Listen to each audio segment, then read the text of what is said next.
글로벌 비트 시간입니다. 간밤에 계속해서 관세에 대한 언급들이 나왔습니다. 트럼프 대통령이 자동차 산업과 같이 조금 위기에 처해 있는 기업들에 대해서는 여러 가지 도울 방법을 강구하고 있다. 이런 이야기를 하면서 관세에 대해서 조금은 유연한 태도를 보여줬는데요. 하지만 시장을 끌어올리는 데는 한계가 있었습니다. 그렇죠. 그리고 주말 사이에 들려온 여러 가지 관세 관련 소식들을 오늘 과연 어찌 소화할까 참 궁금증이 많이 모이고 있었는데 다행히 그래도 시장은 상승으로 거래를 마쳤습니다. 자세한 시장 상황 함께 보시죠. 주말 사이에 관세 뉴스를 두고 상당한 혼선이 빚어졌습니다. 토요일까지만 하더라도 전자제품에 대해서는 관세를 면제해주겠다라는 백악관의 발표가 있었고, 그런데 일요일에는 러트닉 장관이 면제를 하는 것은 아니다. 품목별 관세를 조만간 발표할 것이다 라고 언급을 했습니다. 그러면서 이후의 첫 거래일인 오늘 과연 시장은 어디에 방점을 둘 것인가? 이 부분이 초미의 관심사였는데요. 다행히 일단은 전자에 힘이 조금 더 실리는 모습. 그러면서 3대 지수는 일체의 상승으로 거래를 마칩니다. 다우와 나스닥, S&P 500 지수 모두 0.7% 안팎의 플러스권에서 거래를 마쳤습니다. 특히 관세 면제의 최대 혜택을 받을 만한 종목들 중심으로 매수세가 유입이 됐죠. 가령 애플이 있는데 애플이 오늘 2%대 강세로 지수 상승을 견인했습니다. 이 간밤에도 트럼프 대통령이 관세와 관련해서 여러 발언들을 내놨습니다. 이 내용 저희가 영상으로 준비했는데요. 함께 보시죠. Yesterday you mentioned short-lived product exemptions. Which specific products are you considering and how long is short-lived? Weeks, months? I'm looking at something to help some of the car companies where they're switching to parts that were made in Canada, Mexico, and other places, and they need a little bit of time because they're going to make them here, but they need a little bit of time. So I'm talking about things like that. What about any Apple products, other cell phones? Look, I'm a very flexible person. I don't change my mind, but I'm flexible. And you have to be. You just can't have a wall and you'll only go. No, sometimes you have to go around it, under it, or above it. There'll be maybe things coming up. I speak to Tim Cook. I helped Tim Cook recently, and that whole business. I don't want to hurt anybody, but the end result is we're going to get to the position of greatness for our country. We're the greatest economic power in the world if we're smart. If we're not smart, we're going to hurt our country very badly. 자동차 기업들의 숨통을 틔워주기 위해서 자동차 부품에 대한 관세 면제를 검토하고 있다. 캐나다와 멕시코에서 주로 부품을 생산하다가 이제 미국으로 공급망을 옮겨야 되는데 이것이 워낙 대대적인 일이다 보니까 시간이 좀 걸리지 않느냐. 그것을 좀 고려해 주겠다. 이런 언급이었습니다.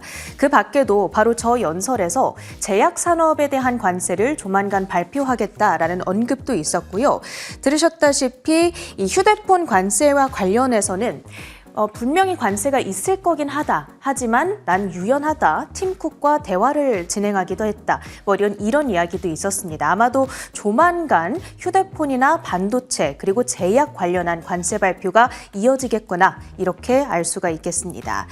자, 오늘 장 후반 상승폭 확대에 결정적으로 기여했던 재료입니다. 연준 주요 인사의 발언이 있었는데요. 이 내용도 정리를 해봤습니다.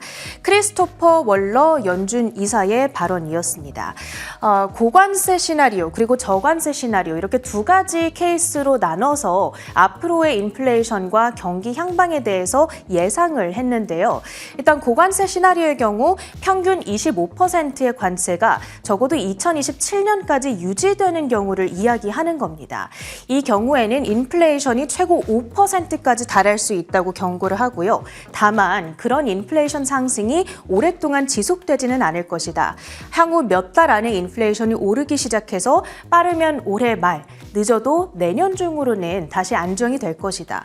하지만 문제는 그 사이에 경제 성장이 상당히 둔화가 될 것이라는 경고입니다. 수요가 약화되기 때문인데 따라서 FOMC가 더 빠르게 더 큰 폭의 금리 인하에 나설 수 있다. 이렇게 예상을 하고요.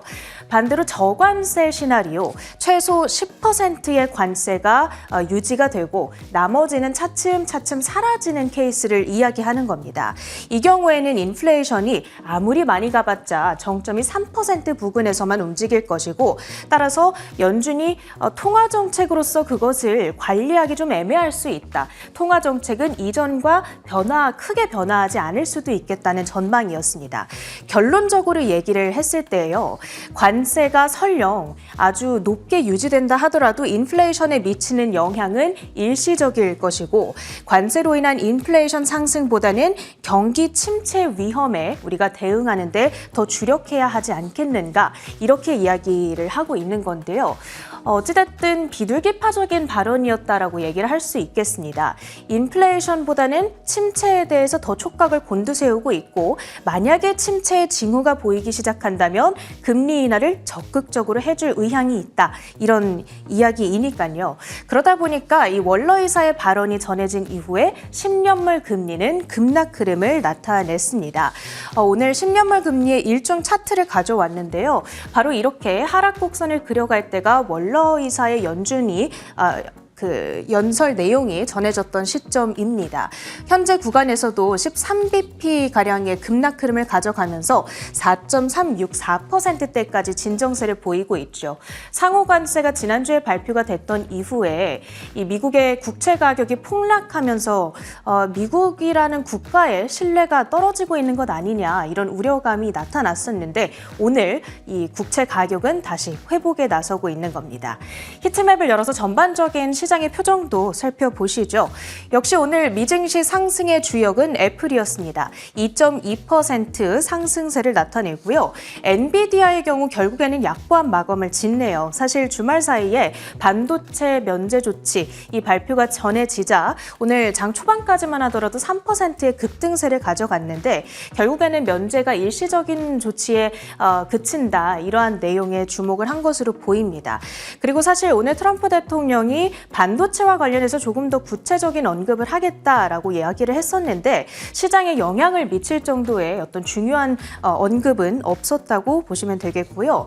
테슬라는 강보합권에 마감을 합니다. 다만 자동차 부품주들에 대한 관세 면제를 언급했기 때문에 바로 아래에 있는 GM과 포드 등이 강한 시세를 연출했고요. 그리고 오늘 시티 측에서 관세발 경기 둔화로 인해서 인터넷 부문의 성장이 저해될 수 있다, 이런 경고를 내놨거든요. 그러다 보니까 아마존과 메타 등의 인터넷 사업을 영위하는 기업들의 주가가 내렸습니다. 반면에 알파벳은 그럼에도 불구하고 1.3%의 강세로 지수 방어에 나섰고요. 오늘 일라이 릴리와 화이자 등 일부 제약주들도 강세를 연출했습니다. 릴리와 화이자는 이 비만 치료제 시장에서 더 이상 선두 자리를 우리가 유지하기는 어렵겠구나, 그러면서 관련한 개발을 그만둔다, 이런 소식이 전해졌거든요. 이 소식에 따라 주가 오름세를 연출합니다. 릴리는 3%의 플러스권이고요. 주요 종목별 이슈 조금 더 자세하게 들여다보겠습니다. 먼저 엔비디아, 이 TSMC 등 파트너사와 협력해서 미국 내 AI 인프라 구축에 5천억 달러, 우리 돈으로 하면 711조 원가량이 되는 건데요. 이 정도의 돈을 투자한다라는 계획이 전해졌습니다. 반도체 제조업의 상당 부분을 미국으로 옮기겠다라는 계획이고요. 동시에 TSMC의 미국 공장에서 최신 블랙웰 칩을 생산하기 시작했다는 발표도 전해졌습니다. 이 블랙웰의 엔비디아의 젠슨 황 CEO는 관세의 영향에 대해서 단기적으로는 영향이 크지 않을 것 같은데 장기적으로는 미국으로 이 생산 조달을 이전할 거다라고 언급을 했습니다. 트럼프의 리쇼어링 정책에 발을 맞추려는 계획을 밝히는 것이고요. 엔비디아는 오늘 110달러 선을 지켜낸 채 거래를 마칩니다. 다음은 팔란티어입니다. 미국의 대표적인 AI 방산주로 불리는 빅데이터 분석 업체에 해당하는데요. 대규모 사업을 수주하는 데 성공했습니다. 나토 최고사령부 ACO의 AI 전술 시스템 구축을 위한 최종 계약을 체결한 건데요. 월가의 평가도 좋습니다. 댄 아이브스 애널리스트의 경우에는 이미 팔란티어를 정부의 막대한 AI 지출의 최대 수혜주로 주목해온 바가 있었는데 오늘 이 소식이 수익이 추가적인 호재가 되어줄 것이다. 그러면서 목표가 120달러 선을 재확인하기도 했습니다. 주가를 확인해 보신다면 팔란티어는 올해 들어서 S&P 500 지수가 7% 빠지는 동안에 24% 상승을 했습니다. 나름대로 선방을 하고 있는 상황인데 오늘 수주 소식 들려온 이후 4.6%의 추가 강세, 92.6달러 선까지 회복을 하고 있습니다. 다음은 애플입니다. 올 1분기에 삼성을 제치고 스마트폰 글로벌 점유율 1위를 차지했다는 소식이 들려옵니다. 아이폰 16E를 출시하고 또 인도와 일본에서의 강력한 수요가 점유율 확장에 기여했는데요. 삼성은 18%, 애플이 19% 점유율을 보이고 있고요. 뒤이어 중국의 샤오미가 14% 정도로 추격을 하고 있습니다. 그 다음에 이슈 특징주들 조금 더 확인해 보시죠. 간밤에 주요 실적 발표로는 골드만삭스의 실적이 전해졌습니다. 매출과 이익 모두 예상치를 웃도는 호실적이었고요. 특히 1분기 순이익이 전년 동기 대비 15% 급증한 것으로 나타났습니다. 다만 이번 주에 이제 줄줄이 은행주들의 실적 발표가 예정된 가운데 트럼프의 관세 효과가 1분기까지는 본격적으로 나타나지 않았기 때문에 2분기 혹은 그 영향이 차츰차츰 드러나기 시작하는 올해 연간 이 가이던스를 어떻게 제시하는가, 이 부분이 훨씬 더 주요한 관심 포인트이게 되겠습니다. 골드만삭스는 호실적 발표 이후에 2% 가까이 상승하면서 503달러 선까지 회복을 하고 있습니다. 마지막으로 트럼프의 부품 관세 면제 언급에 따라서 자동차주들 일제히 랠리를 나타냈죠. 시세를 한번 보시죠. 스텔란티스가 5.6%의 강세로 리드를 하고요. 리비안과 포드 모터스, 제너럴 모터스 3에서 4%대의 강세를 연출했습니다. 특징주들 점검해 봤고요. 주요 외신 헤드라인들 살펴보시죠.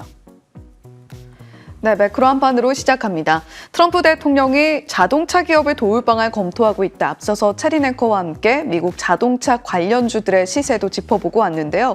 관세 관련해서 어떤 언급들이 있었는지 잠시 후에 조금 더 자세하게 들여다보겠습니다. 자, 미국 국채가가 강세를 보였습니다. 국채금리 수익률이 조금은 안정세를 찾았던 점이 그래도 간밤에 뉴욕 증시 끌어올릴 수 있는 주요한 원동력 중에 하나였는데요. 반도체 그리고 전자제품에 대한 관세 기대감이 셀 USA를 완화시켰다라는 분석이 나오고 있습니다. 자, 그런데 뉴욕 1년 기대 인플레이션 그리고 실업 우려감이 5년 내 최고를 기록하고 있다는 점은 조금 불안하게 작용을 하고 있죠. 특히 1년 기대 인플레이션은 3.6% 나타내고 있는데 물론 지난주 금요일 날 나왔던 1년 기대 인플레이션 6.7%보다는 뉴욕 연은의 집계치는 상당히 안정적인 편이었다라고 이야기를 하고 있습니다만 예상치 그리고 전망치 모두 상회하는 모습을 보여줬죠. 자, 그런 가운데 월러이사 경기 침체 위협이 있다면 더 빠른 금리 인하를 선호하겠다라고 조금 빠른 대응이 가능할 수 있다라는 연준 풋에 대한 기대감을 끌어올려줬고요. 오펙이 올해 수요 전망치를 15만 배럴가량 하향 조정했습니다. 2026년치도 조금 더 내려잡는 모습을 보여줬고요. 유가가 이 소식에 조금은 급락하면서 출발을 했다가 뉴욕 증시의 상승에 힘입어서 강보합으로 마무리를 했습니다. 61.5달러 선에서 WTI 원유 선물 마치는 모습도 살펴볼 수가 있었죠. 첫 번째 헤드라인 바로 살펴보겠습니다. 관세 정책의 유연성을 강조하기 시작한 트럼프 미국 대통령이 자동차 부품의 관세 면제 가능성을 시사했습니다. 트럼프 대통령은 이날 백악관 집무실에서 나이브 부켈레 엘살바도르 대통령과 회담하는 자리에서 일시적인 관세 면제를 검토하는 특정한 물품이 있느냐는 질문에 대해 자동차 회사들은 캐나다와 멕시코에서 생산되던 부품을 이곳에서 만들기 위해 전환하고 있다라면서 그러나 그들은 시간이 조금 더 필요하다고 밝혔습니다. 네, 트럼프 대통령의 관세 관련한 언급들이 어떤 것들이 있었는지 하나하나 좀 짚어보죠. 자동차 기업들이 미국에서 생산을 하기까지 시간이 더 필요하다라는 것이 결국 골자이기는 합니다. 생산 기지를 미국으로 끌어오겠다라는 그러한 기조에는 변함이 없다라고 생각을 해볼 수가 있겠고요. 전자제품 관련해서 좀 혼선이 있기는 했습니다만 어쨌거나 스마트폰, 반도체 칩과 같은 전자제품에 있어서는 일시 면제가 맞습니다. 제약 관련해 관련해서는 그리 머지않은 미래에 부과하겠다라는 코멘트가 있었는데요. 이 이야기는 잠시 후에 조금 더 자세하게 들여다보겠고요. 자동차 관련한 관세에 자동차 회사를 도울 방안을 검토하고 있다라고 이야기를 하고 있습니다. 현행으로는 자동차에 25% 관세가 이미 부과가 되고 있는 상황인데요. 부품들 같은 경우에도 5월 3일부터는 부과될 예정이다라고 이야기가 나오고 있죠. 자동차 기업들 그리고 부품주까지도 함께 좀 뭔가 고려를 하고 있는 것인지 지켜볼 필요가 있겠습니다. 일단 관세로 인해서 피해 입는 산업에 도움을 검토하고 있으며 실질적으로 내가 애플에 도움을 주지 않았냐 이러한 코멘트도 엿볼 수가 있었던 간밤이었습니다. 다음 장 이어서 살펴보시면요. 자동차 기업의 주가 추이 좀 들여다보겠습니다. 앞서서 체린 앵커가 자동차 기업들 전반적으로 짚어주었습니다만 YTD 기준으로는 여전히 하방 압력 3개 받고 있죠. GM은 15.3% 빠졌고요. 포드 1.9%, 스텔란티스는 28.2% 조정을 받고 있는 자동차 기업들입니다. YTD 기준이고요. 간밤에는 이렇게 보시는 것처럼 빨간 동그라미를 친 구간에서 트럼프 대통령의 발언이 나오면서 급등하는 모습을 일중에 나타내기도 했습니다. 자, 자동차 기업들 그렇다면 관세의 영향을 많이 받아가는 순으로 정리를 하면 어떨까? 볼보 같은 경우가 가장 크게 타격을 받습니다. 87% 관세 위험에 노출되어 있다라고 이야기를 하고 있고요. 마츠다 같은 경우도 일본 자동차 기업 81%, 폭스바겐도 79%, 그리고 그 뒤를 이어서 현대차와 기아가 67%의 영향을 받는 것으로 풀이가 되고 있습니다. 이러한 영향 때문인지 현대차에 대해서 목표가를 하향 조정하는 움직임이 또 나타나기도 했는데요. 다음 장 이어서 살펴보시면요. 시티에서 현대차 목표가를 무려 5만 원이나 내려잡았습니다. 27만 원이 종전에 제시했던 현대차에 대한 목표가였는데요. TP를 5만 원 하향하면서 22만 원으로 제시를 하고 있죠. 관세의 영향을 현대차가 혼자서만 피해가긴 좀 어려울 것이다 라는 이야기를 시티에서 또 하고 있는데요.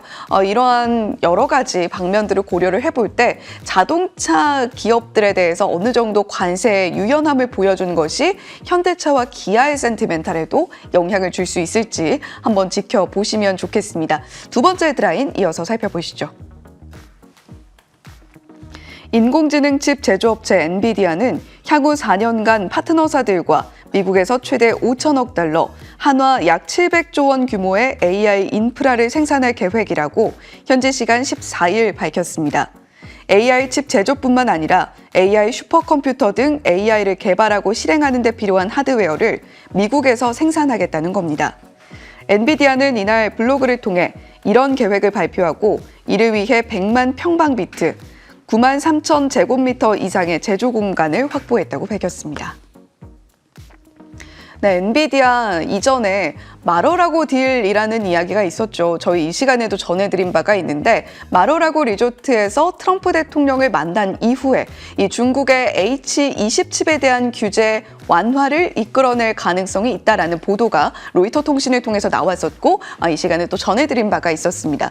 자, 그 결과물인 걸까요? 엔비디아가 그동안 해외에서 생산해오던 것을 미국 생산으로 전환하는 내용의 대규모 투자 내용입니다.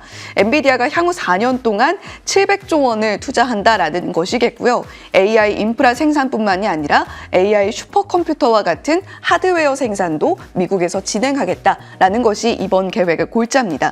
실제로 최신 AI 블랙웰 칩의 경우에는 애리조나 피닉스에 있는 최대 규모의 파운드리 공장이죠. TSMC 공장에서 생산을 시작했다라는 소식이고요. 그뿐만이 아니라 텍사스의 폭스콘 그리고 위스트론과 함께 슈퍼컴퓨터 제조 공장을 건설 중이다. 향후 12개월에서 15개월 내로 대량으로 생산이 시작될 것이다. 또 이런 이야기가 있습니다. 그렇다면 지금 애플뿐만이 아니라 엔비디아까지도 미국 내에서 대규모 투자를 진행한다라는 소식인데요. 블룸버그에서 이런 코멘트를 내놨습니다. 애플에서 일라이 릴리까지 여러 기업들이 대규모 투자를 진행하겠다라는 이야기를 하고 있으나 실질적으로 기업들이 이미 집행하기로 했던 부분들 미국에서 계속해서 투자를 이어가겠다라는 부분들이 사실은 그다지 새로울 것은 없다. 이런 코멘트이기도 합니다. 자, 다음 장 이어서 살펴보시면요. 지금 빅테크 종목들이 간밤에 메타 같은 일부 종목을 제외하고는 오름세를 나타냈습니다. 다시 지수가 반등하면서 빅테크 쪽으로 시선이 옮겨지는 것 아닌가, 지수를 리드하는 것이 결국 빅테크 쪽으로 이어지는 것이 아닌가, 이러한 의견들도 나오고 있으니까요. 참고해 보시면 좋겠습니다. 자, 다만 S&P 500에 대한 연말 전망치를 내려잡고 있는 기관들은 여전히 좀 많은 상황인데요. 소시에테 제네랄을 비롯해서 여러 가지 기관들이 지금 검정 색깔 점으로 표현된 이러한 기관들이 S&P 500의 연말 목표치를 하향 조정한 기관들입니다. 상당히 많이 보이고 있죠. 여러 가지 센티멘탈이 올라오고는 있다고는 합니다만 S&P 500에 대한 연말 전망치는 계속해서 낮아지고 있는 추세 역시도 놓치지 말고 가져가셔야 되겠죠. 자, 세 번째 헤드라인으로 이어가 보겠습니다. 미국 제약사 화이자는 최대 규모로 가장 돈이 많이 드는 임상 테스트 단계에 들어갔던 1일 1회 복용의 비만 치료제 개발을 중단했습니다. 네, 화이자가 또 결국에는 비만 치료제 개발을 중단하는 모습을 보여주고 있습니다. 간 손상으로 인한 다누글리프론의 중단 소식이었고요. 다만 화이자가 다누글리프론을 제외한 다른 제약 비만 치료제의 경우에는 계속해서 투자를 이어가겠다, 이런 이야기도 내놓고 있습니다. 화이자는 간밤에 0.96% 상승으로 마무리를 했고요. 반면에 바이킹 테라퓨틱스가 10% 넘게 올랐습니다. 여기에는 어떤 배경이 있었을지도 함께 들여다보실까요? 다음 장 이어서 살펴보시면요. 화이자가 이 다누글리프론을 일단 중단을 했으나 GLP-1 시장 자체는 포기할 수 없다라는 의견입니다. GLP-1 시장은 지속적으로 성장을 이어가고 있는 상황이고요. 바이킹 테라퓨틱스, 스트럭처 테라퓨틱스 같은 기업들을 인수합병함으로써 화이자가 GLP-1 치료제에 대한 임상을 계속해서 이어갈 것이다라는 분석이 나오고 있죠. 자, 다음 장 이어서 살펴보시면요. 제약 관련한 관세 이슈도 나왔다라고 전해드렸습니다. 제약 관세도 머지않아 발표하겠다라는 트럼프 대통령의 간밤 발언이 있었는데요. 그렇다면 이 소식과 함께 영향을 받아갈 수 있는 쪽도 저희가 들여다봐야겠죠. 원료의약품, API 기업들이 상당히 큰 타격을 받아갈 수 있을 텐데 중국과 인도 기업들이 좀 대표적으로 포진해 있는 상황입니다. 그 밖에도 제네릭 의약품, 셀트리온 같은 기업들이 있을 수 있겠고요. CMO와 CDMO, 바이오 벤처와 바이오 시밀러 기업들도 영향 받아갈 수 있는 가능성이 있으니까요. 조금은 긴장도를 가지고 이 소식을 들여다보실 필요가 있겠습니다. 지금까지 글로벌 비트 전해드렸습니다.